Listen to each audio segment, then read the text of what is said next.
कांग्रेस की सरकार थी, भूपेश बघेल जैसा सिर्फ विरोध करने वाला मुख्यमंत्री था, नकारात्मक सोच रखने वाला मुख्यमंत्री था।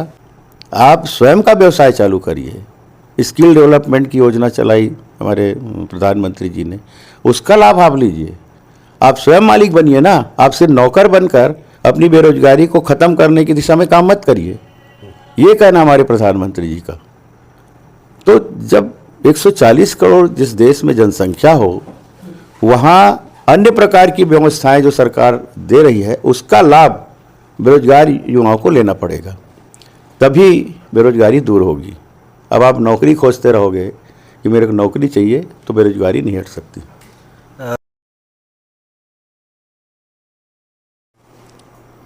2024 लोकसभा की तैयारी हो चुकी है। वहीं छत्तीसगढ़ में 11 लोकसभा सीटें हैं। 11 लोकसभा सीटों में भाजपा ने अपने प्रत्याशियों की घोषणा कर दी है। वहीं छत्तीसगढ़ के दुर्ग लोकसभा सीट से विजय बघेल जी को प्रत्याशी बनाया गया, जिन्होंने 2019 में सर्वाधिक आंकड़ों से जीत हासिल की थी। इस बार फिर से प्रत्याशी बनाया गया दूसरी बार। उनसे बात करने के लिए हमारे साथ मौजूद है।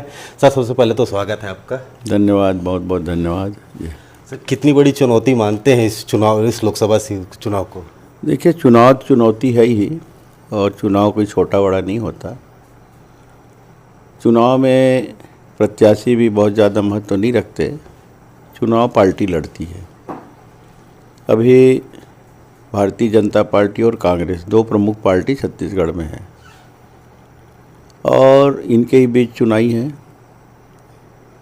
और हमारी परिपाटी है, हमारा जो भारतीय जनता पार्टी की एक संगठनात्मक जो चुनावी प्रक्रिया चलती है, वो हमारी शुरू हो चुकी है, अभी से नहीं, महीनों से। और सतत हमारी पार्टी सक्रियता से संगठन में सामंजस्य बनाते हुए लगातार हर पल हर क्षण चुनाव के लिए तैयार रहती है। इस बार बहुत पहले चुनाव के लिए प्रत्याशी तय हुए, और उस दृष्टिकोण से हमारे कार्यालय खुल गए, मुख्य कार्यालय और सभी विधानसभाओं में कार्यालय खुल गए। हमारी बैठकें भी हो गई। पूरे 9 के 9 विधानसभा में कार्यकर्ताओं की बैठक हो गई, जिसमें मैं स्वयं उपस्थित था। हमारे प्रभारीगण थे, संयोजकगण थे। और दूसरे चरण में हम कल से सम्मेलन शुरू कर रहे हैं। कल से पाटन और दुर्ग ग्रामीण का है, फिर बिलाई नगर और दुर्ग शहर का परसों है, और उसके बाद फिर वैशाली नगर और अहिवारा। फिर होली के बाद बेमेतरा जिला में जाएंगे, जहाँ 3 विधानसभा है। तो इस तरह हमारा कार्यक्रम चल रहा है। भाजपा जिस रफ्तार से काम कर रही है, भाजपा का दूसरा चरण प्रचार का गया, कांग्रेस अभी तक प्रत्याशियों की घोषणा नहीं कर पाई है। 6 सीटों पर प्रत्याशी बचे, इसको देखकर क्या कहते हैं? अब वो असमंजस की स्थिति है उनके अंदर, और जो प्रत्याशी तय भी हुए हैं, स्वयं मुख्यमंत्री, पूर्व मुख्यमंत्री खुद मैदान में है, गृह मंत्री मैदान में है, नगरीय निकाय मंत्री मैदान में है, और मुख्यमंत्री के क्षेत्र में ही हाहाकार मचा है। राजनांदगांव से चुनाव लड़ रहे हैं, और वहाँ देखिए उनके ही लोगों द्वारा, उनके ही जो कांग्रेस के बड़े नेता हैं, ज़मीनी स्तर के नेता हैं, पंचायती स्तर के बड़े नेता हैं, वो मंच में खुद भूपेश बघेल उपस्थित हैं, और वहीं पूरी दमदारी से विरोध दर्ज कर रहे हैं। और वो ये भी बोल रहे हैं कि ये मेरा ही नहीं, कांग्रेस पार्टी के हर एक कार्यकर्ताओं के मन में दर्द और पीड़ा है।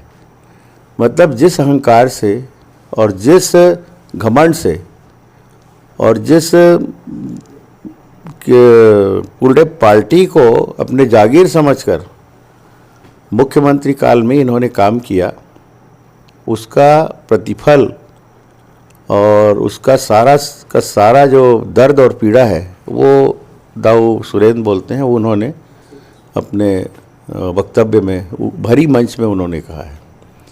तो ये दिख रहा है। अभी उनके ही जो अरुण सिसोदिया जी हैं, सारा कच्चा चिट्ठा खोल दिए। भ्रष्टाचार के पूरे गर्त में तो छत्तीसगढ़ को इन्होंने डुबो दिया। 85,000 करोड़ का कर्ज किए लोग, और उसके बाद कोयला घोटाला,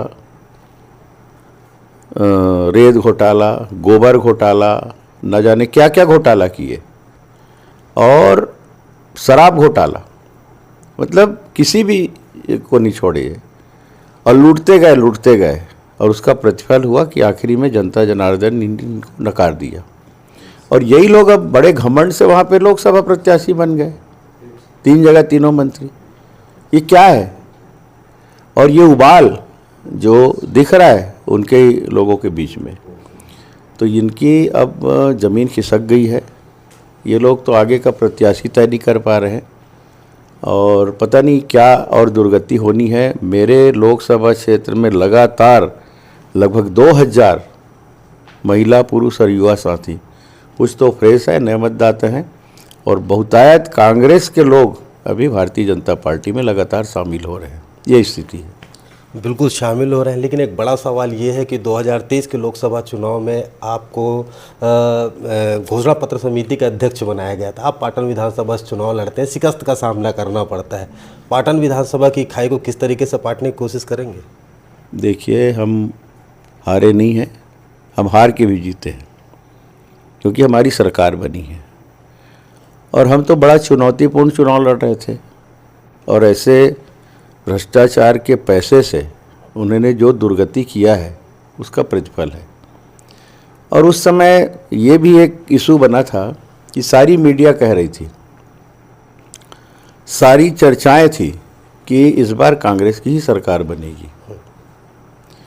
तो पाटन क्षेत्र की जनता के मन में ये बात आ गई कि कांग्रेस की सरकार बन रही है, पूरे छत्तीसगढ़ में यही हल्ला है, और नेशनल लेवल में भी ये न्यूज़ था कि भाजपा छत्तीसगढ़ को नहीं जीत पाएगी। पूर्ण बहुमत, हमारे ही नेता भी कुछ असमंजस की स्थिति में थे कि पूरा बहुमत नहीं गिन पा रहे थे विधायकों की संख्या।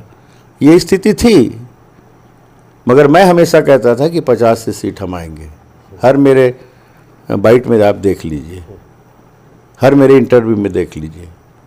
और उसके कारण पाटन की जनता के मन में ये हो गया कि अब कांग्रेस की तो सरकार बन रही है, चलो इसी को एक बार और वोट दिया जाए, मुख्यमंत्री तो यही रहेंगे। मेरे बारे में भी सहानुभूति थी, चलो भैया को हम सांसद फिर से बना देंगे। ये दोनों बातें थी। पैसा बहाया गया, ये जो इशू है वो बताया, उसके कारण वो चुनाव जीत गए। अब भाजपा पूर्ण बहुमत की सरकार बना चुकी है, किन मुद्दों को लेकर जाएंगे जनता के बीच में? बहुत सारे मुद्दे हैं, और मुद्दे तभी ताज़ा है। 2.5 महीने हुआ है लोकसभा चुनाव को, विधानसभा चुनाव को, और घोषणा पत्र तैयार करने की, बनाने की जिम्मेदारी मुझे मिली थी। घोषणा पत्र का संयोजक मैं था, और मैं उस समय लगभग 40 विधानसभा घूमा। एक एक व्यक्ति से मैंने नीचे से लेकर ऊपर तक मैंने चर्चा की, चाहे वो पसरा में बैठ के सब्जी बेचने वाले हो, कोमचे वाले हो, नई दुकान हो, धोबी दुकान हो, चाहे आपके जो मोची काम करने वाले, पालिश करने वाले हो, अधिकारी हो, कर्मचारी हो, आंगनवाड़ी मितानिन से लेके शिक्षाकर्मी से लेके मैंने पंचायत सचिव, पटवारी और बड़े जो अधिकारी कर्मचारी हैं मंत्रालय में काम करने वाले, उन सब से मैंने चर्चा की। बड़े उद्योगपति से चर्चा की, खिलाड़ियों से, कलाकारों से। एक भी वर्ग ऐसा नहीं रहा जिनसे मैंने चर्चा नहीं किया। मॉर्निंग वॉक में निकलता था मैं, तो हर वहाँ पे मिलते, डॉक्टर मिलते थे, अधिवक्ता मिलते थे, हर स्तर के लोग मिलते थे। सबसे मैंने चर्चा की कि आपको किसी सरकार से क्या उम्मीद है, क्या आप चाहते हैं उनसे, और उन सबको समाहित करके एक अच्छा घोषणा पत्र हमने बनाया। उसमें महिलाओं को भी शामिल किया, किसानों को भी शामिल किया, कर्मचारी अधिकारियों को शामिल किया, उन छोटे व्यापारियों को भी शामिल किया, बड़े उद्योगपति को भी शामिल किया, खिलाड़ी, कलाकार, सबको शामिल किया। और उस पर विश्वास करके उसको हमने नाम दिया मोदी गारंटी। हमारा संकल्प पत्र मोदी गारंटी। और जहां मोदी जी का नाम जुड़ा, लोगों ने विश्वास जताया और 54 सीट देकर यहाँ सरकार बनाई। हम वहाँ तक रुके नहीं। माननीय विष्णुदेव साय जी की सरकार बनने के बाद इन 2.5 महीनों में 85,000 से कर्ज हुआ छत्तीसगढ़, बिखरा हुआ छत्तीसगढ़, अब व्यवस्थित छत्तीसगढ़ को इसको व्यवस्थित करते हुए माननीय विष्णुदेव साय जी की सरकार ने हमारे राष्ट्रीय नेताओं के मार्गदर्शन में यहाँ एक एक करके सभी वादों को पूरा करना शुरू कर दिया। बिल्कुल, ये तो केंद्र की योजना है। दुर्ग के लिए क्या है जो 5 साल आपने काम किया होगा, इनमें सबसे बड़ी योजना किसमें काम किया और आगे क्या ऐसी रूपरेखा कोई रोड मैप तैयार करके रखे होंगे इसका दुर्ग के लिए? केंद्र की योजना बात नहीं कर रहा हूँ मैं, अभी राज्य की योजना की बात कर रहा हूँ। चाहे वो 2 साल की बोनस देने की बात हो, चाहे 3100 रुपया 21 क्विंटल की बात हो, चाहे महतारी वंदन योजना हो, चाहे प्रधानमंत्री आवास हो, सबको हमने पूरा किया इन 2.5 महीनों में। और आगे जो जहाँ तक लोकसभा की बात है, आप देखिएगा ये 17वीं लोकसभा बड़ी चुनौतीपूर्ण थी। 2 साल का कोरोना काल, पूरा विश्व बिखरा हुआ था, पूरा विश्व आतंकित था और भारतवर्ष तो कुछ सोच नहीं सकते थे लोग कि भारतवर्ष में इस तरह अच्छी व्यवस्था प्रधानमंत्री जी करके लोगों की जान बचाएंगे। लेकिन माननीय नरेंद्र मोदी जी की ये परिकल्पना, उनकी सोच, उनकी कार्यप्रणाली इस देश के लोगों के जान बचाने में एक क्षमता से नेतृत्व करने वाला माननीय नरेंद्र मोदी जी थे। अपने ही वैज्ञानिकों से वैक्सीन बनाना ये बहुत चुनौतीपूर्ण था और ये वैक्सीन सिर्फ हिंदुस्तान के लोगों ने नहीं लगवाया, देश के अनेक, विश्व के अनेक देश के लोगों ने भारतवर्ष के वैक्सीन को सर आँखों पर लिया और उन्होंने भी अपने देश में उसकी उपयोगिता साबित की। तो ये है, 2 साल वो बीत दिया हमारे कार्यकाल में। हम लगभग 6 महीना 3 बार विधानसभा लगता है, कमेटी में हम सदस्य रहते हैं, उसके माध्यम से हमको बाहर दूसरे प्रदेशों में टूर में जाना पड़ता है। ये सब मिला लो कि कभी मीटिंग में, कभी अन्य कार्यक्रम में, तो 6 महीना तो हमको क्षेत्र से बाहर रहना पड़ता है, छत्तीसगढ़ से बाहर रहना पड़ता है सांसदों को। मैं अपनी बात नहीं कर रहा हूँ, सभी सांसद। उसके बाद जो बड़ी योजनाएं हैं हमारे यहाँ, क्या था, हम जब सांसद थे तो हमारे अनुरूप सरकार यहाँ राज्य में नहीं थी और संघीय व्यवस्था में राज्य सरकार की सहमति के बगैर राज्य सरकार प्रोजेक्ट बनाएगा, राज्य सरकार स्थल उपलब्ध कराएगा, राज्य सरकार बाकी सरकारी झंझटों से जिम्मेदारी लेगा कि हम अपने यहाँ ये व्यवस्था चाहते हैं, ये हम योजना चाहते हैं, आप यहाँ पे हमारी ये योजना लागू करिए, तब जाके उस राज्य में केंद्र सरकार केंद्रीय योजनाओं को ला सकती है। लेकिन विसंगति थी, कांग्रेस की सरकार थी, भूपेश बघेल जैसा सिर्फ विरोध करने वाला मुख्यमंत्री था, नकारात्मक सोच रखने वाला मुख्यमंत्री था, इसलिए भी हम बहुत सारी योजनाओं को नहीं ला सके। उसके बावजूद भी हमारा EMI हॉस्पिटल खुला, IIT का हम शुभारंभ किए और जो बृहद रेल योजना जो स्टेशनों की है वो दुर्ग में, भिलाई नगर में, पावर हाउस में, भिलाई 3 में, अंडर ब्रिज हमारे यहाँ लगभग सभी जगह अब हम भूमि पूजन कर चुके हैं, कुछ बन चुके हैं, कुछ बनने हैं। हमारा जो 4 फ्लाईओवर बन रहे हैं वो कंप्लीट स्थिति में है और इसी तरह हमारा जो भारतमाला जो स्कीम रोड है वो भी बनना शुरू हो गया है। तो ऐसे बहुत सारी योजनाएं हैं जो हमने अपने कार्यकाल में हमको सौगात के रूप में केंद्र से मिली है। आगे और बहुत संभावनाएं हैं जिसकी प्रतीक्षा है। अब डबल इंजन की सरकार है, माननीय विष्णुदेव साय जी की सरकार है। इस बार आपको दिखेगा कि कितने प्रतिफल हमारे छत्तीसगढ़ को केंद्र शासन से मिलेगा। बिल्कुल, सुशासन की सरकार है। जिस तरीके सबसे बड़ा मसला एक है बेरोजगारी को लेकर और महंगाई को लेकर, आम जनता त्रस्त है महंगाई को लेकर। सांसद की दूसरी बार संसदीय चुनाव लड़ने जा रहे हैं, अब किस तरीके से महंगाई को कंट्रोल किया जा सकता है और युवाओं को रोजगार मिल पाए, एक बड़ा मसला है राज्य के लिए पूरे। आप जीनियस पत्रकार हैं। महंगाई का रेशियो जो पहले था, कई बार आंकड़े आ चुके हैं, अर्थशास्त्री बोलते हैं कि महंगाई जिस रेशियो में पहले था और लोगों की आमदनी बढ़ी है, लोगों के जो खर्च करने की क्षमता बढ़ी है, उस दृष्टिकोण से महंगाई नहीं है। और हम भले ही ये प्रोपेगेंडा है ये विपक्षी प्रोपेगेंडा है। मगर आज इंफ्रास्ट्रक्चर इतने तेज़ी से हम आगे बढ़ रही है हमारा हिंदुस्तान, उसको आप देखिए, तब लोगों के मन में एक सुकून होता है। अगर रोड अच्छा बन रहा है तो निश्चित, अगर पेट्रोल 100 रुपये है तो पहले जो पेट्रोल हमको ऊबड़ खाबड़ रास्ते में जाने के लिए डबल लगता था, वो आधा हो गया, हमारा पैसा उसमें बचा। और बहुत सारी चीज़ों को जो माननीय मोदी जी ने सब्सिडी के रूप में दिया है, मैं सबसे बड़ी बात कहूँगा किसानों के लिए। अमेरिका में जाइए, यूरिया की कीमत 3000 रुपये बोरी है, लेकिन हमारे यहाँ 300 रुपया में है। वैसे DAP का है, वैसे पोटास का है। 10,000 करोड़ की सब्सिडी किसानों को केंद्र सरकार देती है, माननीय मोदी जी देते हैं, और उसी कीमत पर विश्व बाजार में इतना कीमत बढ़ने के बावजूद भी किसानों को उस रेट में दे रही है। पहले धान का कीमत क्या था, अब 3100 रुपया दे रहे हैं। ये जो पिछली सरकार थी वो 2500 दे रही थी, 600 रुपया उसमें बढ़ गया। तो आमदनी बढ़ी है ना लोगों की, तो क्षमता बढ़ी है लोगों की। अब उस स्तर पे अगर महंगाई को आप बोलेंगे, बेरोजगारी मसला है एक। बेरोजगारी, देखिए, लोग अगर सब लोग नौकरी खोजने लगे तो ये तो बेरोजगारी रहेगी।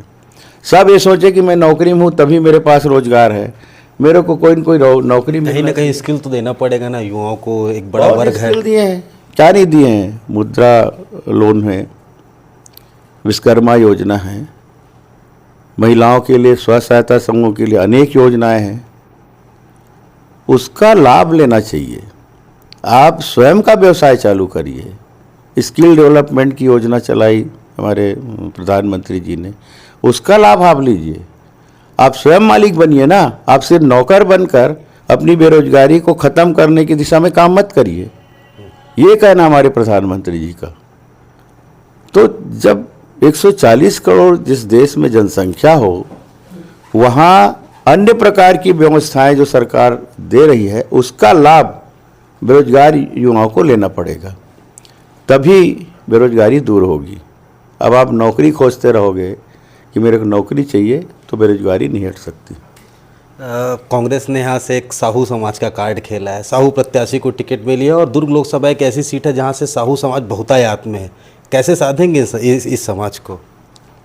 सामाजिक समरसता की बात करते हैं, और साहू समाज से मेरा बहुत अच्छा संबंध है। मैं भी अपने कुर्मी समाज का अध्यक्ष हूँ प्रदेश का, उस नाते भी समाज से मेरा एक आत्मिक संबंध है। हम लोग समाज के मंचों में जाते हैं, सामाजिक भागीदारी की बात करते हैं, सामाजिक एक दूसरे से हम एक दूसरे के समाज का सम्मान करें, और हम सब मिलकर इस देश को आगे बढ़ाने में अपनी भूमिका निभाएं।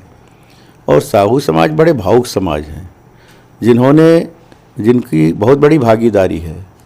और ऐसा नहीं है समाज चुनाव नहीं लड़ता, पार्टी चुनाव लड़ती, जो मैंने पहले कहा। अगर साहू की बात करेंगे तो मोदी जी अपने आप को बोले मैं साहू हूँ, तो इस तरह कोई ऐसी बात नहीं है कि। और मैं आपको बताऊंगा, आप खुद ही देखेंगे कि आप जाएंगे क्षेत्र में ना, तो मेरे प्रति भी साहू समाज के लोगों का प्रेम है। तो ऐसा नहीं है, राजेंद्र भाई हैं बहुत अच्छे, मेरे छोटे भाई हैं, और उनको प्रत्याशी बनाए हैं, मेरी शुभकामनाएं हैं। लेकिन इस तरह के विरोधाभास की स्थिति कहीं नहीं है। क्या लगता है 5 साल में ऐसा कौन सा काम रह गया जो अधूरा रह गया, जो आने वाले समय में करने के लिए एक योजना बना रहे होंगे? बहुत सारी है, और वो तो काम तो अनंत है, और काम कभी ख़त्म नहीं होते। जितना करो वो कम है। आगे जो भी केंद्र की योजनाएं होगी, उसका पूरा लाभ हमारे दुर्ग को मिलेगी, और दुर्ग को हम अच्छा बनाएंगे, सक्षम बनाएंगे। दुर्ग के जो गौरवशाली इतिहास है, 100 साल से ऊपर का हमारा जिला है, और हमारा ये लोकसभा है, उसको हम दूसरे जिलों से अच्छा बनाने का निश्चित रूप से प्रयास करें। आखिरी सवाल है, पिछली बार 4 लाख का अंतर था जीत का, इस बार ऐसा कोई टारगेट है? ये तो मैं नहीं कह सकता, लेकिन जीत सुनिश्चित है। टारगेट मैं नहीं बना रहा हूँ, टारगेट जनता बना रही है। टारगेट हमारे मेहनत करने वाले कार्यकर्ता भाई बहन और युवा साथी बना रहे हैं। उनके मुंह से खुद एक नारा निकल रहा है, इस बार 5 लाख से पार बढ़त का। कोई बोल रहे इस लाख 6 लाख से पार। मैं नहीं बोल रहा हूँ, वो बोल रहे हैं। मैं बोलूँगा तो घमंड वाली बात हो जाएगी। वो बोल रहे हैं जिनको ये करना है। मैं तो एक प्रतीक के रूप में प्रत्याशी हूँ।